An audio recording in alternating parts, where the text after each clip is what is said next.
All right, let's talk rigidity versus creativity. Rigidity is kind of the enemy of creativity. See, the human who is a rigid slave to their wristwatch is a slave to their calendar and a slave to their schedule. And this type of rigid adherence to time is eventually going to break that human psyche. Now, great men and women certainly can and do accomplish much via what might be interpreted as strict rigidity. But look closely, and you'll find that many of those great men and women also include allowance for free creative flow. And oftentimes a lot of free creative flow. Those that do not allow for the flow tend to be unhappy people. Sure, they're impactful people, but they're unhappy people. To be happy and simultaneously impactful, see, you have to have a certain strength of body, mind, spirit, and character, but you must not confuse that strength with unbending rigidity. Just think about it. The tree that cannot bend will eventually break.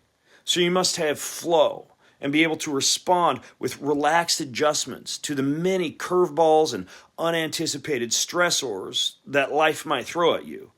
But that flow is not to be confused with wobbliness or flakiness. So ultimately, to be a creative person who makes maximum impact on this world with your life's purpose, you must combine focused strength with creative flow and a willingness to allow for constant micro adjustments in your plans that otherwise might seem set in stone. See, it's the weak person who collapses or fears when they lose their calendar or their schedule or their plan, or when life doesn't quite go the way they had anticipated.